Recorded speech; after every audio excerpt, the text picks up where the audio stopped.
La France, avec ses 163 ambassades, dispose du 3e réseau diplomatique au monde, après les États-Unis et la Chine. Qui sont nos ambassadeurs et que font nos 10 000 diplomates?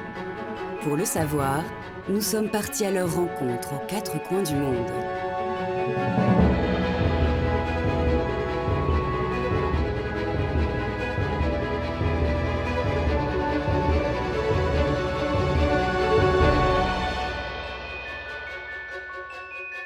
Aujourd'hui, direction l'Inde, où la mission diplomatique française est en exercice depuis plus de 70 ans. Elle y représente la France et veille sur ses milliers d'expatriés et ses 100 000 vacanciers annuels. Avec plus d'1 milliard d'habitants, ce pays est l'un des plus peuplés au monde. Un partenaire incontournable dans la région. Diplomatie économique, environnementale, scientifique et culinaire, François Richier, l'ambassadeur à la tête de la mission diplomatique depuis 4 ans, défend les intérêts de la France sur tous les fronts.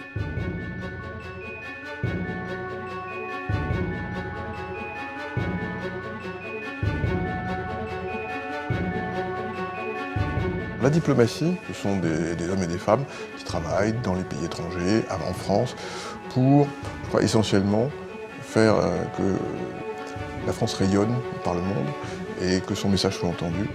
Et je pense que l'ambassadeur est très bien placé pour le faire.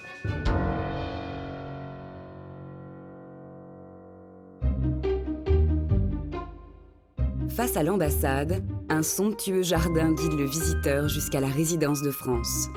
C'est ici que loge gratuitement l'ambassadeur.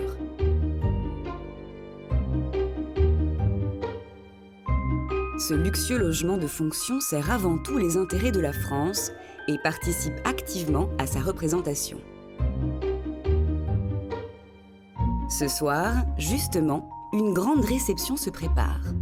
Entre 2 réunions, l'ambassadeur vient inspecter les derniers préparatifs. Donc Jean-Claude, là on va regarder les aménagements pour ce soir. Donc là, c'est encore en cours d'aménagement. On a mis les tables de cocktail pour les invités, voilà, pour qu'ils puissent se déposer leur verre, poser les coudes aussi de temps en temps, fumer un petit cigare. Et ensuite, après le cocktail, les gens se dirigeront vers à l'intérieur de la résidence. Donc ça, on a dit 7h30 et il faut qu'on tienne là 1h30. Voire 2 heures. D'accord. Avant de passer à table. D'accord. Ensuite, après le buffet, les personnes se dirigeront dans les salles à manger. Celle-ci, on a installé 6 tables pour 50 personnes. Ces 2 pièces ne sont pas du tout des salles à manger. En fait, à chaque fois qu'il y a un événement ici, toutes les pièces sont réutilisées, modifiées, les meubles sont transportés, on constitue d'autres pièces pour cette soirée-là. L'objectif, à la fin, c'est de constituer des liens avec des Indiens importants. Il y a 150 autres ambassades à Delhi qui font la même chose, mais pas forcément avec les mêmes outils dont nous disposons nous. Ils n'ont pas tous le fromage et le vin français, donc ça compte.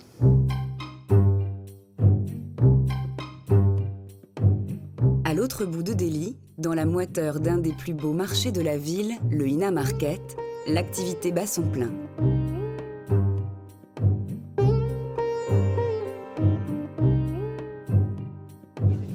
C'est ici que Davender Kumar, le cuisinier de l'ambassade de France, vient faire régulièrement ses courses. Il arpente les allées à la recherche des derniers produits dont il aura besoin ce soir. En Inde, le cuisinier d'inspiration française doit faire face à un défi un peu particulier. En Inde, c'est une tradition, vous savez. Vous allez trouver 50 à 60% des gens qui sont végétariens.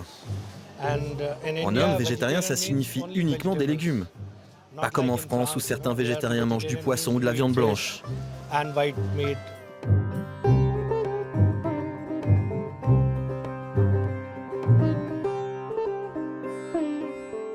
Ça, ce sont des carottes anglaises. Et ça, ce sont des carottes indiennes que vous pouvez trouver seulement à cette saison. Les carottes anglaises sont disponibles toute l'année. Ça, ce sont les doigts de femme. C'est un légume local. Ça ressemble aux doigts d'une femme, vous voyez? Ça, c'est la courge amère. Il paraît que ça a quelques bienfaits naturels pour des personnes qui ont du diabète, par exemple. Ça, c'est très bon. De retour en cuisine, Davender Kumar, dit Diké, s'affaire à la préparation d'un buffet chaud et froid. Il travaille depuis près de 10 ans à la résidence. Embauché à la pâtisserie, il a gravi peu à peu les échelons jusqu'à prendre la direction de la cuisine. À chaque fois que nous avons un nouvel ambassadeur, c'est un nouveau jour pour nous. Nous devons comprendre ses goûts, comment il aime sa nourriture, donc c'est beaucoup de travail. Et le meilleur, c'est que quand on a fini de le comprendre, il s'en va et le nouvel ambassadeur arrive.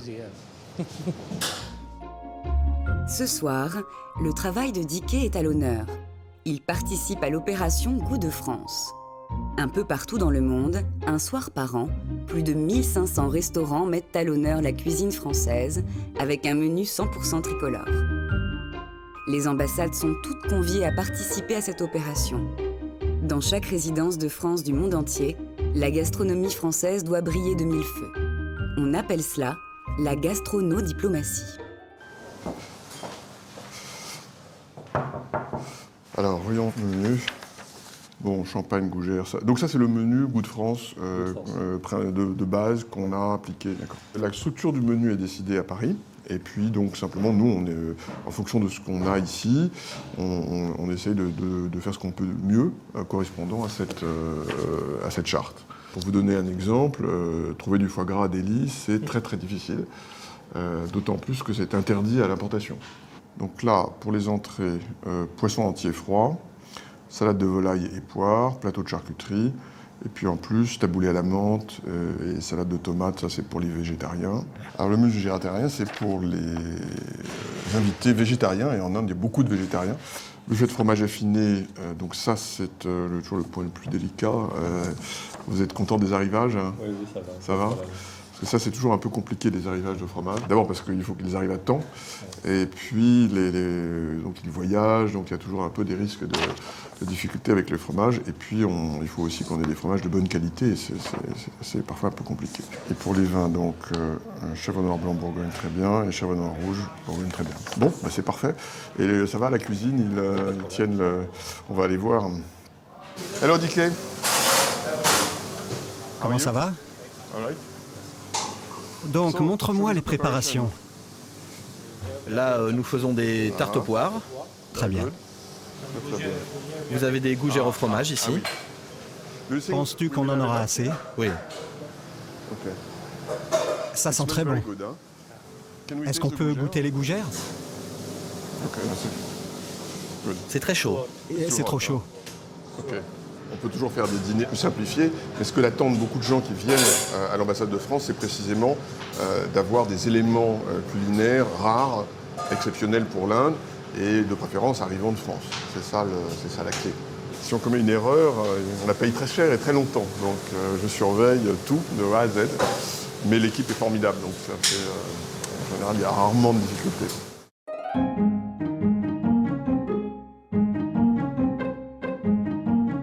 Si la France tient tant à promouvoir sa cuisine, c'est qu'elle espère par ce biais booster ses exportations. AOC, IGP, l'image de marque à l'étranger des appellations et indications sur l'origine française des produits dépendent en partie de cette promotion diplomatique. Essayez ça, c'est comme un chou mais avec du fromage. Oh mon Dieu, c'est très bon!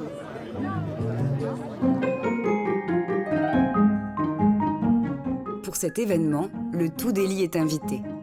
Au menu de ces dîners Goût de France figure une grande partie du savoir-faire français et pas seulement culinaire. Je suis plutôt habituée en fait.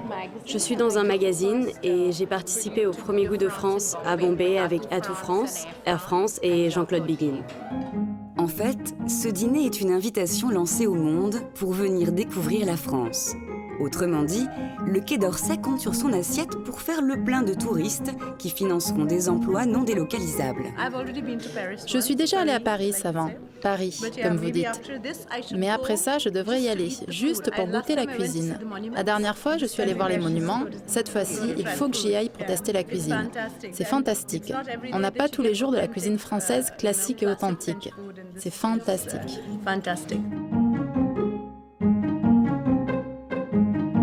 En En tout, je crois que ça a coûté 39 € par personne, ce qui est évidemment beaucoup moins cher que si j'étais obligé d'inviter les gens au restaurant. Mais je pense qu'aucun interlocuteur n'a très envie d'aller dans un restaurant avec l'ambassadeur de France et préfère beaucoup venir dans une maison française où on a une cuisine française.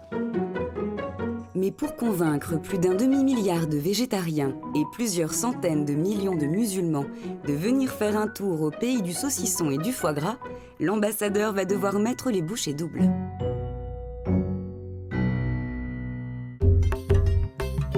Si les ambassadeurs ont pour mission de représenter la France auprès du pays hôte, pour les Français de l'étranger et les touristes tricolores, à l'autre bout du monde, le lien avec la mère patrie passe par les consulats ou les services consulaires. La France dispose de 90 consulats généraux. Un des plus importants se trouve dans le sud de l'Inde, sur le territoire de Pondichéry.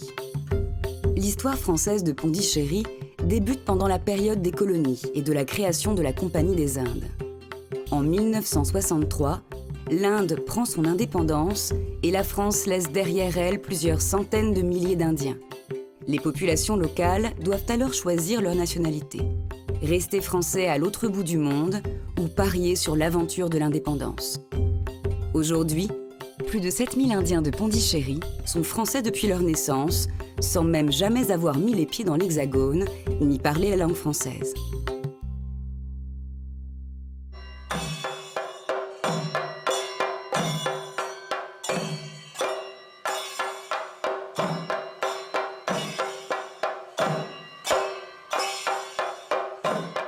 Cette situation complexe, c'est Jean-Philippe Janvier Kamiyama qui en a hérité.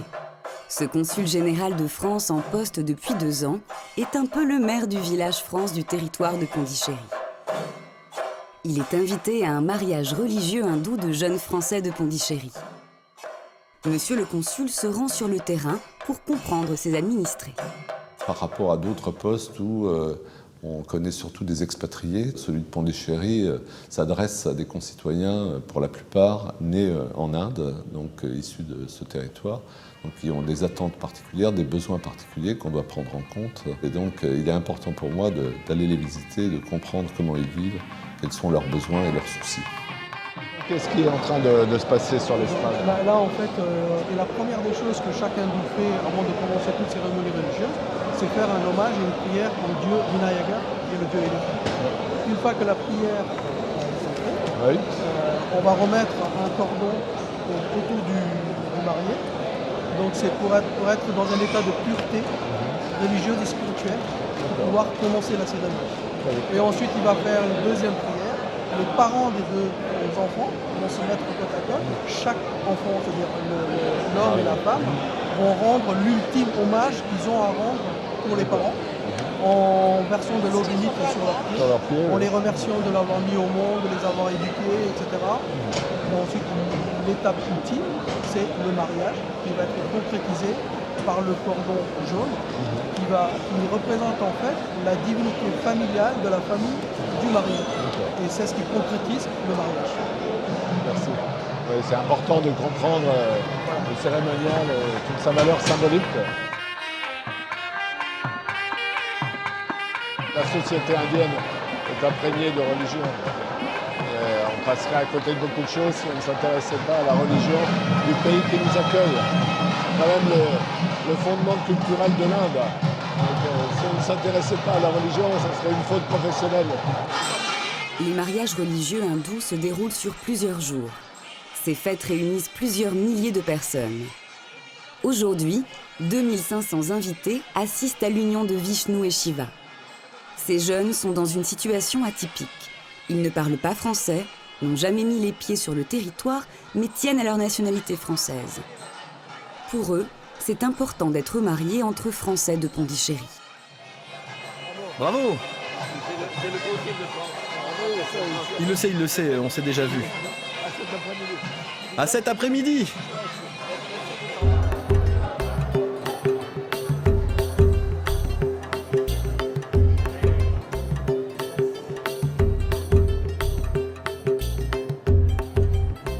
Pour le consul, impossible de partir sans participer au Kaishi ou Trudal, un gigantesque repas végétarien et sans alcool offert à tous les invités. n'a pas de vis-à-vis, donc voilà, on se concentre sur sa nourriture. Mais le service est très efficace, vous voyez que ça passe sans cesse. On nous ravitaille très régulièrement. Voilà, donc on fait un très bon repas avec plein de petites choses différentes. Donc on peut tester des saveurs, tester des goûts.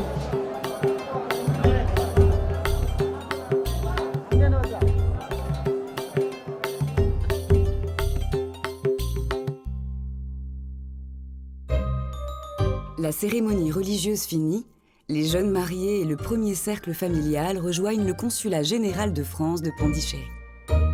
Monsieur le consul les attend pour officialiser civilement cette union. Bonjour. Ça va bien? Bonjour. Alors, on vous a préparé pour plus de facilité, comme ils ne parlent pas français, parce que moi, je dois lire en français. D'accord. Donc, on leur a préparé, c'est en anglais. D'accord. Chacun, comme ça, c'est juste pour lire. Just at the end, you have to Juste à la fin, and, vous devez vous lever et je vous demande si vous voulez l'épouser. if you want to Et vous dites marry, oui. You say oui. And I ask you, you say oui. OK. Nous allons célébrer aujourd'hui le mariage de Shiva Kiran Dorai Babu et de Vishnupriya Vijayaneru. Les époux se doivent mutuellement respect, fidélité, secours, assistance. Et maintenant, levez-vous. Please. Voilà. Vishnupriya Vijayaneru, consentez-vous à prendre pour époux Shiva Kiran Dorai Babu? Oui. Shiva Kiran Dorai Babu, consentez-vous à prendre pour épouse Vishnupriya Vijayaneru? Oui. Au nom de la loi, je déclare Vishnupriya Vijayaneru et Shiva Kiran Dorai Babu unis par le mariage. Félicitations. Bravo.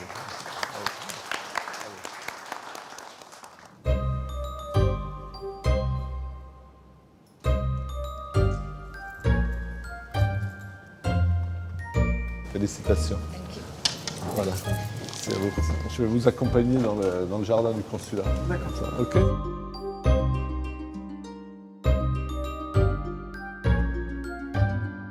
Si le consul n'a pas prononcé le traditionnel « vous pouvez embrasser la mariée », ce n'est pas un oubli.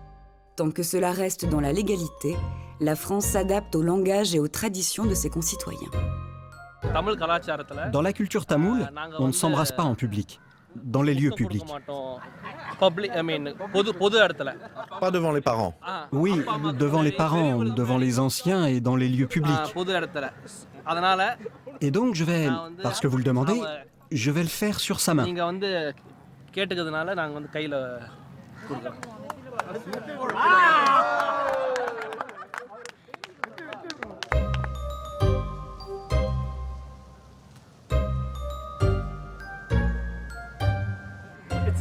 C'est un honneur d'être à la fois français et de vivre en Inde, et d'être né dans les deux cultures.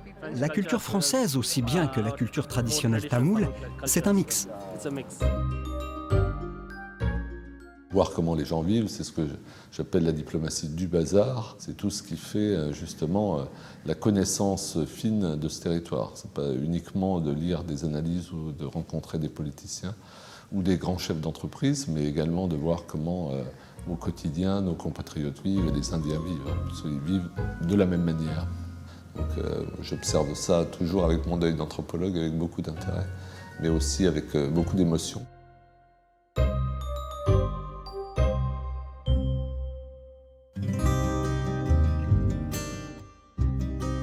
En France, pour bénéficier des aides sociales, il faut obligatoirement résider sur le territoire. Mais à l'étranger, les ambassades disposent d'un petit budget pour en attribuer. Ces allocations sont accordées sur commission aux Français dans le besoin. En Inde, dans la communauté des Français de Pondichéry, 363 personnes reçoivent cette aide financière. Isabelle, la chargée des affaires sociales, doit visiter les bénéficiaires de ces aides et vérifier qu'elles sont employées à bon usage. Bonjour Monsieur Joas, comment allez-vous? Ça va, merci. Ça va? Est-ce qu'on peut entrer? Je suis avec Yvonne, comme d'habitude. Bonjour tout le monde.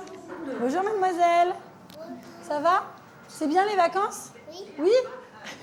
Bonjour. Hop. Les enfants sont allés au centre de loisirs la semaine dernière? D'accord. Ils aiment bien ça. Vous voulez les mettre aussi cet été? Oui, ça commence le 13 juin. Le 13 juin. Vous avez déjà les dates? Oui, on me l'a dit, oui. D'accord, très bien. Mais c'est bien, vous suivez bien pour les enfants, c'est bien. C'est une famille qu'on aide au titre des secours mensuels, donc des aides exceptionnelles. Et donc là, c'est au titre de l'aide à l'enfance. Donc on donne des aides pour que les enfants puissent aller au centre aéré pendant les vacances. Ça permet aussi aux enfants de rester dans un bain francophone, puisqu'ils sont, les 4 enfants sont au lycée français de Pondichéry. Madame, elle parle tamoul. Vous comprenez un petit peu? Un petit peu. Mais avec vos enfants, vous parlez en tamoul? Hein? Et vous, monsieur, vous leur parlez toujours français ou vous parlez les deux? Les deux. Parce que mon père, il était dans l'armée française. Il a fait la guerre d'Indochine, d'Algérie. Alors nous, on a pris la nationalité française. Combien de temps vous avez vécu en France? 15 ans. Qu'est-ce que vous faisiez, monsieur Joas, vous, en France? Monteur câbleur en électronique. D'accord. Je suis en train de me dire, est-ce qu'on a regardé pour vos droits à retraite aussi, monsieur Joas? Non. Ben, il faudrait quand même qu'on regarde, qu'on fasse au moins la demande de simulation de retraite si vous avez travaillé 15 ans. Il n'y a pas de raison de ne pas faire valoir vos droits à la retraite. C'est plus normal, d'autant que vous avez travaillé, donc moi, ça me paraît plus logique.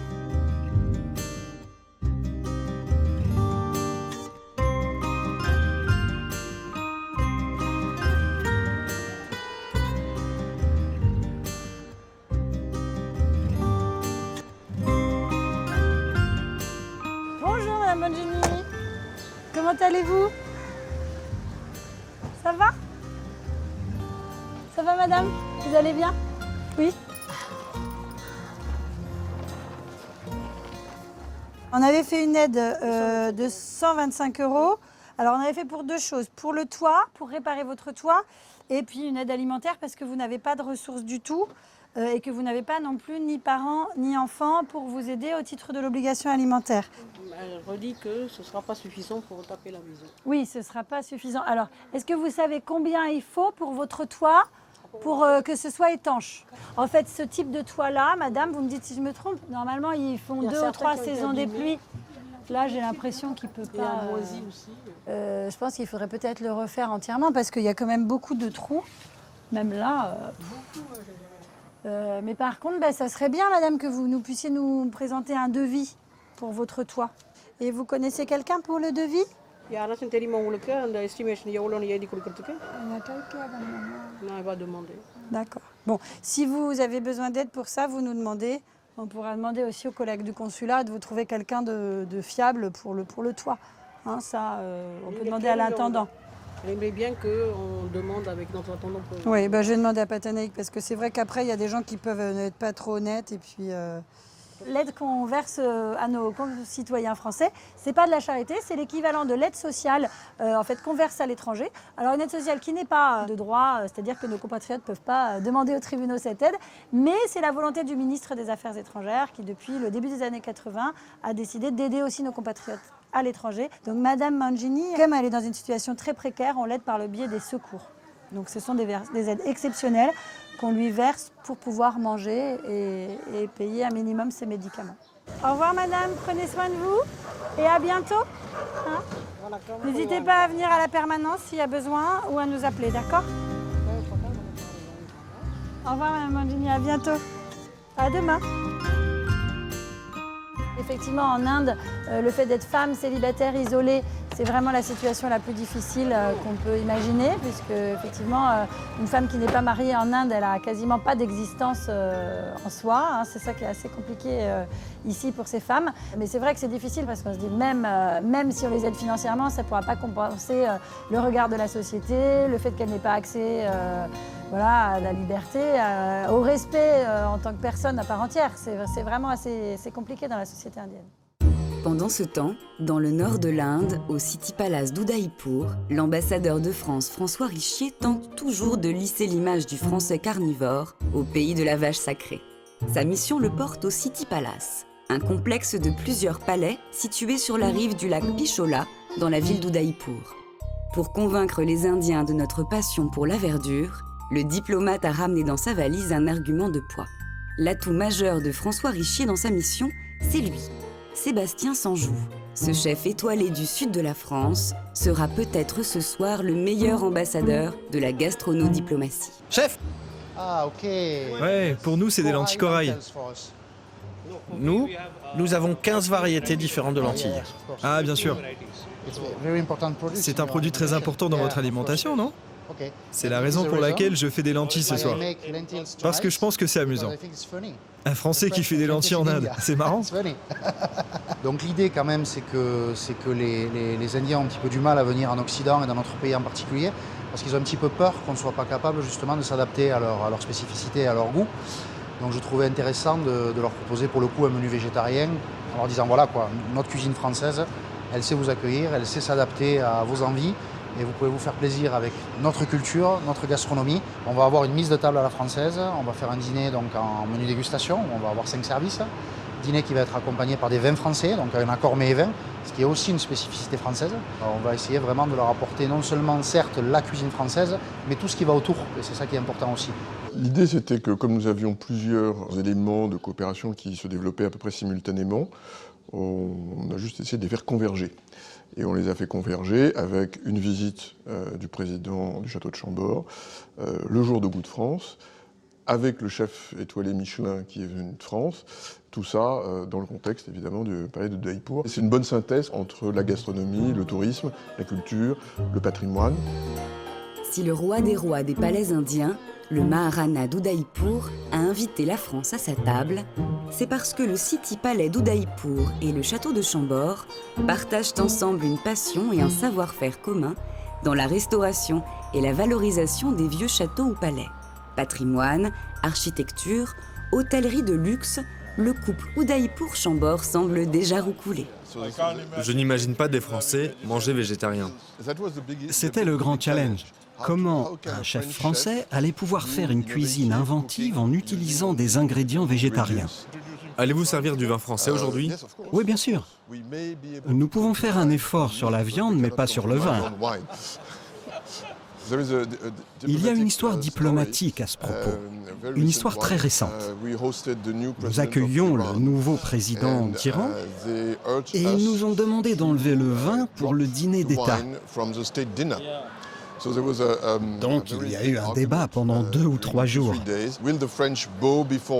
Les Français allaient-ils s'abaisser devant les mollahs ou les Français allaient-ils résister? C'était bien sûr orchestré par les médias. Naturellement. Car nous savions que nous ne céderions pas. Et nous ne l'avons pas fait. Donc le dîner d'État est devenu un petit déjeuner d'État.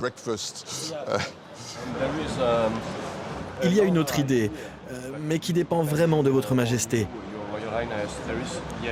L'idée d'une exposition commune sur la vie dans les châteaux français, par exemple Chambord, mais aussi dans les villes-palais. Ce qui est très précieux pour nous dans ce jumelage, c'est que lorsque vous dites à un Indien « nous sommes un peu l'équivalent du City Palace à Udaipur », on gagne beaucoup de temps dans l'explication de ce qu'est Chambord. Tout ça démarre bien, et évidemment, ce que ça peut apporter, c'est aussi que les visiteurs qui iront dans l'un verront qu'on y parle de l'autre, et ce sera une incitation peut-être lors du voyage suivant à aller à Chambord.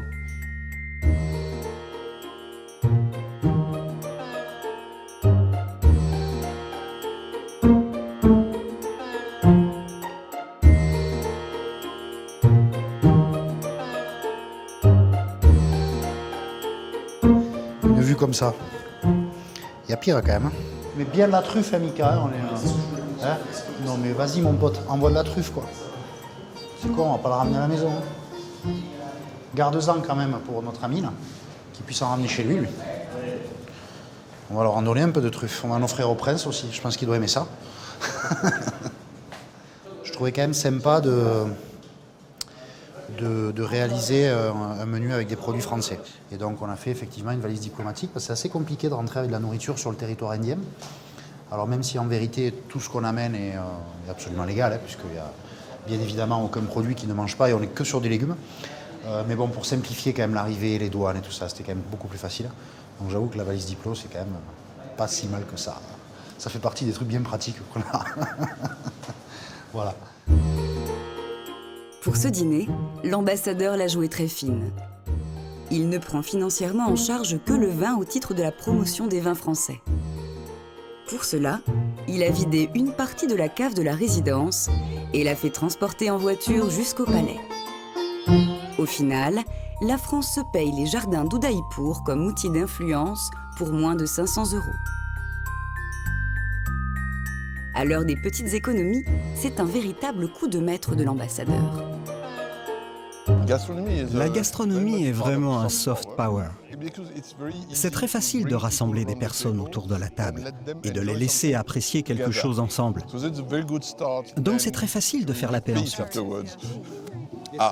Ah, voici le héros de ce soir.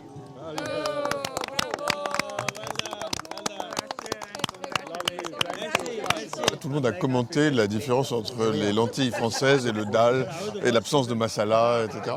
Je peux vous dire, le Marana était extatique, puisque je l'avais en face de moi et je voyais son visage C'est parfait, très heureux.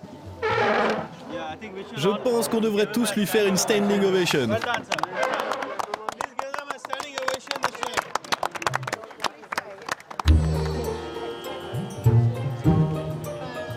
La gastronomie, ça n'est pas la gastronomie pour la seule gastronomie, c'est très important.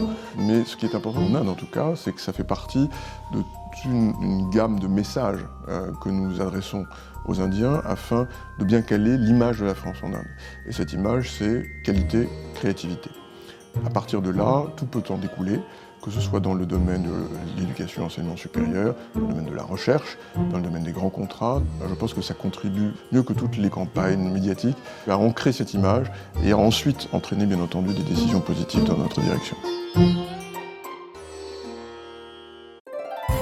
Un des principaux outils d'influence dont dispose l'État français en Inde se trouve au sud du pays, à Pondichéry. L'Institut français de Pondichéry est l'un des 27 centres de recherche que finance la France à travers le monde. Une collaboration scientifique accrue entre l'Inde et la France y est installée depuis plus de 60 ans. On appelle cela la diplomatie scientifique. Philippe Aretz est conseiller scientifique pour l'ambassade de France. Salut Pierre. Bonjour Philippe. Comment ça va ? Ça va bien, merci. Bienvenue à l'Institut français de Pondichéry. C'est lui qui informe et conseille l'ambassadeur pour toutes les questions scientifiques. Il est venu spécialement de Delhi pour se tenir au courant des dernières avancées de l'Institut. Je voulais te montrer un peu les derniers travaux qui ont été faits en matière d'évaluation des stocks de carbone grâce au leader. Voilà, donc j'ai parlé à Philippe un peu des travaux que vous menez sur les questions de modélisation des structures des arbres à l'aide de LIDAR et l'évaluation des stocks de carbone. Et donc vous en êtes où là alors, côté lissage? Là, on travaille sur l'affinement de l'algorithme pour venir coller à la donnée brute le plus possible et avoir une estimation la plus précise possible. Ce qu'il faut savoir, c'est qu'effectivement toute la captation de carbone se fait par la photosynthèse, donc par les feuilles. Ouais. Donc ça, évidemment, on n'est pas en train de dire que c'est quelque chose de pas important dans l'arbre. Par contre, une fois que le carbone est capté par les feuilles, par la photosynthèse, il est stocké à l'intérieur des matières sèches, donc notamment des troncs, des branches, etc.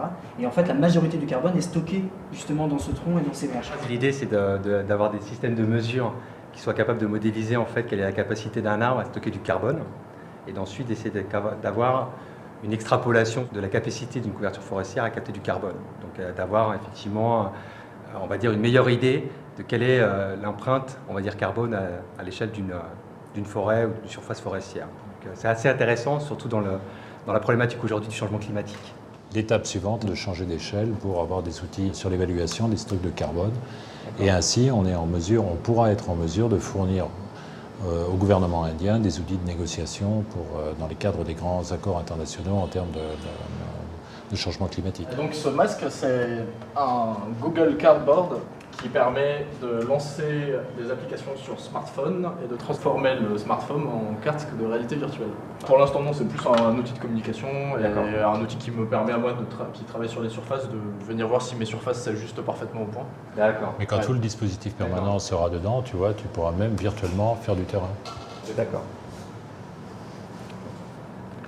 Tu peux tourner un peu sur la droite. Ah oui, d'accord. Ah, il faut vraiment que je me tourne en fait. Oui. Et après, avec ta manette, tu fais quoi alors du coup? Et avec la manette, avec le joystick de gauche, tu peux avancer et... Ah oui, oula. Ah, sensible. Hein. formidable. Donc la prochaine étape, c'est de se balader en forêt avec ça. Exactement. Et d'être capable d'avoir à chaque fois la représentation en 3 dimensions. Donc je trouve que ça, effectivement, au-delà de l'application purement scientifique qu'on vient de voir là, ça peut aussi avoir des applications éducatives et ludiques. Donc comme quoi, hein, la science mène à des tas de choses. C'est ça qui est formidable avec la science. Dans cette pièce, la France archive toute la culture, la religion, les traditions et la médecine du continent indien, gravées dans des feuilles de palmier datées du XVIIe siècle. Bien, Philippe, je vais te montrer un peu notre collection de feuilles de palme. Nous avons la collection des textes shivaïsants et aussi les textes sur la médecine tamoule. Pour vous, c'est quoi? C'est une collection assez unique? Ah, elle est absolument unique. Par la taille ou par le contenu? Le contenu. Le contenu. D'ailleurs, à ce propos, cette collection a été reconnue patrimoine de l'humanité par l'UNESCO, ce qui prouve quand même son intérêt. Alors en fait, les feuilles de palme sont utilisées comme support et engravées à la main avec un stylet.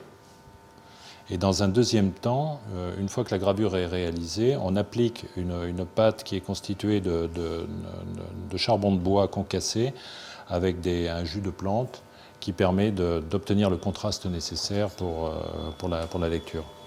C'est un travail quand même. Et donc là, tout a été numérisé? Tout a été numérisé, recto verso. Absolument tout. Ce qui nous fait combien de copies, combien de fichiers? 800 000, quelque chose comme ça? Quelque chose comme 800 000. 800 000 fichiers. Oui. Et donc vous avez créé une base de données accessible. Absolument, oui. Avec la possibilité de pouvoir mettre ça à l'accès des chercheurs. Si tu veux travailler sur le riz shivaïte. On peut même télécharger l'image. L'image, oui, d'accord. Pour l'étudier plus avant et ensuite éventuellement ils peuvent venir ici pour étudier de manuscrit. Exactement. Ici on accède aux sources. C'est aussi une clé pour comprendre comment fonctionne la société indienne moderne quand on sait comment elle fonctionnait Là, je crois que c'est un élément, dans le passé. Un élément fondamental, ce qui fait un peu la richesse du réseau. C'est de s'occuper aussi à ces questions de patrimoine culturel vis-à-vis de l'Inde, parce que ça permet, comme le dit Pierre, de bien comprendre ce qu'est la culture indienne, et ça nous aide nécessairement dans les relations qu'on peut avoir avec l'Inde, y compris dans les coopérations scientifiques et techniques. C'est-à-dire qu'on s'intéresse aussi pas seulement à la science et la technologie au sens dur, on s'intéresse aussi à la culture, on s'intéresse aussi au patrimoine de l'Inde. C'est une des spécificités de la coopération franco-indienne, c'est une valorisation de notre activité en Inde. Donc ça fait vraiment partie de la diplomatie scientifique, là, très clairement.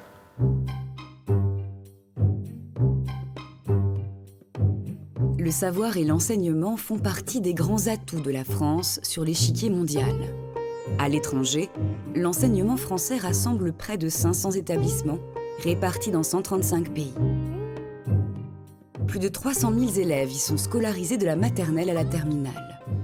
Le plus important de ces établissements pour l'Asie est à Pondichéry.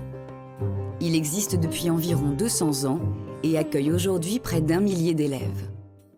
Thierry y enseigne depuis 4 ans. Ses élèves vont partir en France pour suivre des études supérieures.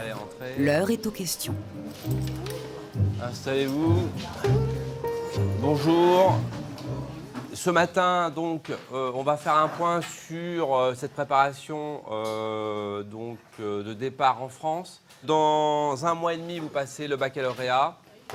Dans 3 mois, vous partez en France. Donc, c'est un moment important. Alors, vous allez me poser les questions. Je vous écoute. Florence? J'ai pas compris, c'est quoi une mutuelle? Est-ce que c'est obligatoire en France? Comment ça se passe? D'accord. Alors, en France, les étudiants ont leur propre système de sécurité sociale. Et ce système de sécurité sociale, il est géré par une mutuelle. Cette mutuelle, elle est gratuite. Mais vous devez la choisir, vous devez vous y inscrire. Et c'est une obligation. Le meilleur endroit pour travailler en France? Ah, le meilleur endroit où s'installer en France? C'est une excellente question et c'est une question qui est extrêmement compliquée. Difficile pour moi d'y répondre.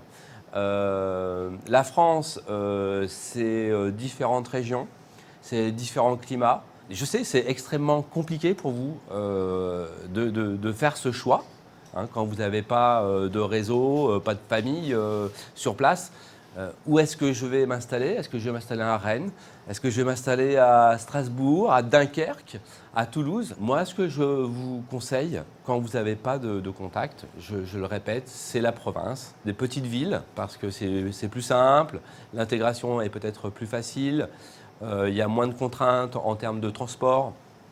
Au niveau économique, c'est peut-être plus facile de trouver des logements à loyer modéré en province qu'en région parisienne. Le coût de la vie est différent. En fait, est-ce que les personnes en France sont accueillantes? Si tu vas en France, je ne peux pas te donner la garantie que tu vas rencontrer uniquement des Français qui seront soucieux de bien t'accueillir. Je suis sûr que ça se passera bien. Ça se passera bien et vous avez un atout, c'est que vous avez un profil atypique. Une grande partie d'entre vous sont des Français nés à Pondichéry. Et ça, il va falloir le rappeler. Il y a peu de personnes qui imaginent qu'il y a des Français ici, des Français comme eux, qui sont nés en Inde. Moi-même, quand je suis arrivé ici, je ne connaissais pas cette situation des Français. Et le fait que vous expliquiez votre situation, ça va susciter, j'en suis convaincu, la curiosité donc, de vos interlocuteurs. Est-ce qu'il y a beaucoup de discrimination en France? Malheureusement, il y a des discriminations, ça c'est clair. Je ne peux pas te dire que tu ne souffriras pas de discrimination. Tout dépend de tes rencontres. Si tu as de la chance, tu rencontreras des gens ouverts. Si tu as moins de chance, tu peux rencontrer des gens qui sont un peu plus fermés. Mais ce n'est pas la France qui discrimine. La République française interdit justement ces discriminations. Il y a des usages, des pratiques qui vont peut-être vous choquer. En France, tout le monde se fait la bise. Donc il va falloir accepter ça. Hein, les filles et les garçons se font la bise. Et votre premier challenge, c'est de savoir combien de bises il va falloir faire. Parce que si vous êtes dans le Nord, il faudra en faire 2. Et si vous êtes à Tours, il faudra en faire 4. Ça, c'est une petite plaisanterie. Mais il y a plus de choses encore plus importantes que ça. C'est un peu plus facile, vu qu'on a toujours été dans l'éducation française. On est habitué à accepter des choses que les Indiens, normalement, ne peuvent pas accepter. Ah oui. On ne peut pas dire qu'on est complètement indien parce qu'on est quand même dans un environnement français, donc oui. c'est normal. Tout à fait. Oui. On accepte.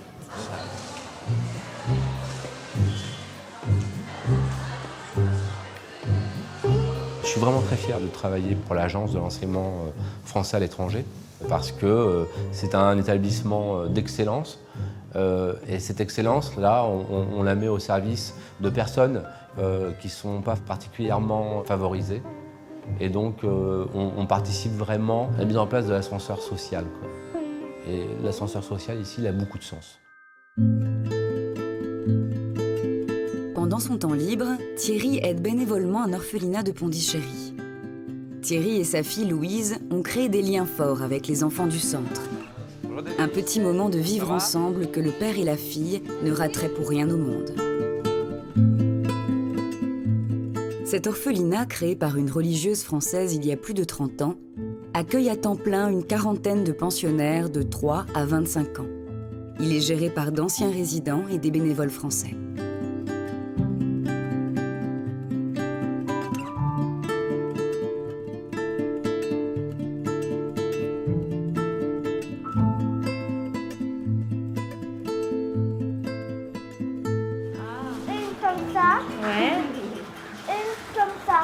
Elles sont belles, c'est gentil, Louise.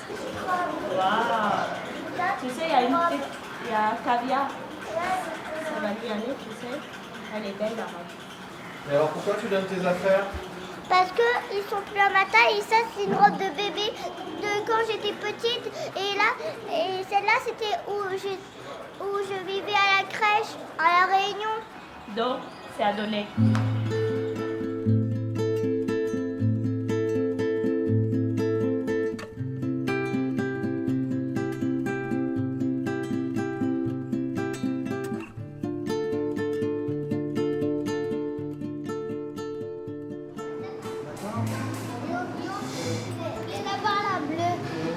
Ok. Écris ton âge. Your age. C'est un des moments que j'aime bien. Rencontrer une deuxième famille après la mienne ici. C'est très important pour nous que Louise nous accompagne lors de ses visites. C'est aussi une expérience pour elle, pour lui montrer que les situations sont diverses et que sa situation elle est privilégiée aussi. Ça lui permet aussi d'échanger énormément avec les enfants, de sortir de son milieu familial confortable. Donc oui, on y tient vraiment beaucoup. Voilà. Alors après, il faut faire comme le cache, il faut dessiner autour. Là, tu mettras ta photo. Super le cache. Lèvres. Yes. Net. Animal. Parfait. Parfait. Very good. Très bien. Ok.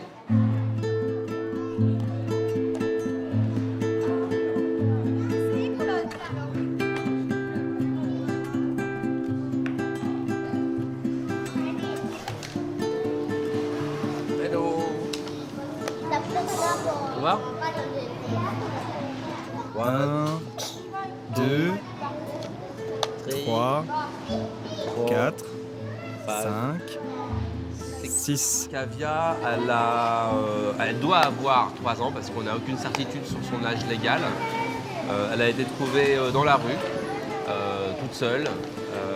Elle cherchait de la nourriture, cherchait à survivre. Donc elle nous a été confiée par les services sociaux indiens. Et aujourd'hui, c'est donc la plus petite. Elle a repris beaucoup de force, elle a beaucoup changé depuis son arrivée. Et donc elle s'est très bien intégrée dans la famille. Ça donne un double sens à ma présence en Inde. Alors j'aurais pu aider, parrainer, mais j'ai choisi de consacrer du temps. Et mon regret, c'est qu'au terme de ma mission, évidemment, je vais devoir partir. Donc ça va être aussi compliqué à gérer pour moi. J'essaierai donc dans le futur de poursuivre mon action comme je pourrai. À une dizaine de kilomètres de Pondichéry, une ville expérimentale appelée Auroville accueille une grande communauté de Français expatriés. Depuis plus de 40 ans, des hommes et femmes appliquent la vision de la mère fondatrice du projet. Apprendre à vivre en paix, dans une parfaite harmonie, au-delà de toute croyance, opinion politique et nationalité. Blanche Rachel Mira Alfassa, la fondatrice du projet Auroville, était française. Une grande communauté de Français y est installée depuis les premiers jours. Jean-Philippe Janvier Kamiyama, le consul de France de Pondichéry, passe régulièrement visiter ses administrés un peu particuliers. Bonjour Claude. Ça va ? Consul, ça va bien ? Ça va bien, alors ? Merci d'être venu. Ouais, je vous en prie, avec ici. grand plaisir. La communauté s'élève à combien de On Français ? est, en tant qu'Aurovillien, 2460. D'accord. Les enfants, tout le monde. Mais au niveau des Français, c'est la communauté la plus importante après celle des Indiens. On est 359 exactement, j'ai eu le papier hier. Ouais. Les gens qui viennent ici à Auroville, c'est pour échapper aussi, il y a toute une démarche personnelle, c'est pour échapper un peu de tout ce système qu'on ne supporte plus là-bas. On a envie de donner un autre sens à la vie. Donc, parfois, il y en a qui ne sont même pas inscrits au consulat parce qu'ils ne veulent plus du tout avoir affaire à l'administration, quelle que soit. Ouais. C'est important pour nous d'avoir ce relais bien sûr. avec la communauté des Français d'Auroville. Ça nous permet de fluidifier et puis de donner des informations, de recueillir vos problèmes s'il y en a. Il n'y en a pas beaucoup. C'est très bien d'ailleurs. C'est une communauté qui vit sa vie tranquillement. Monsieur le consul vient régulièrement à Auroville sans problème. Il a compris ce que c'était Auroville. Ce n'est pas une secte, ce n'est pas un endroit comme ça bizarre. Ce sont des Aurovilliens avec leurs problèmes. Comme tout le monde, ce sont des êtres humains. Et donc, quand on passe au-dessus de tout ça, les relations sont très bonnes et on a besoin de ça. Monsieur le consul, je vais vous présenter des amis qui sont là. On a 3 qui sont de nouvelle génération et un monsieur qui était au début d'Auroville. Voilà. Vous êtes ici depuis combien de temps ?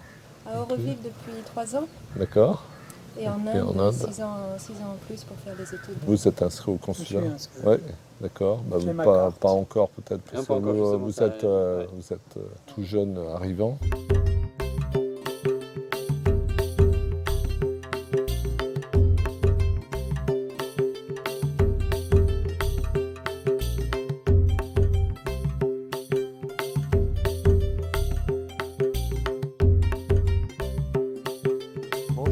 Ça va bien? Ça va bien? Heureux de vous voir. Alors, voilà, vous êtes au milieu de vos cultures. Ouais. C'est nos concitoyens installés depuis quelques années. Puis vous avez une qualité particulière vis-à-vis de moi, c'est d'être mon premier marié. C'est vrai. Au consulat. Donc, ce fut un plaisir. Voilà, c'était un grand plaisir partagé. Parce voilà, que j'en ai un grand souvenir. Ça, c'était pour moi. C'était même mon premier mariage de toute ma carrière. C'est vrai? Oui, oui. Vous êtes très bien débrouillé. Et vous fournissez principalement ou exclusivement Auroville? Les surplus, je les vends à l'extérieur, mais il n'y en a pas beaucoup. Auroville a complètement la priorité, ça doit faire 98% de ma production. Oui, c'est quasi exclusif. Voilà, D'accord. Exclusif. D'accord.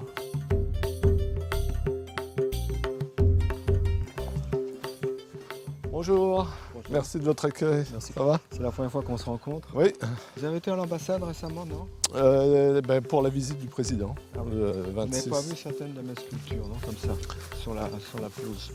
Non. Il y avait trop de monde sans doute. Oui, il y avait beaucoup de monde.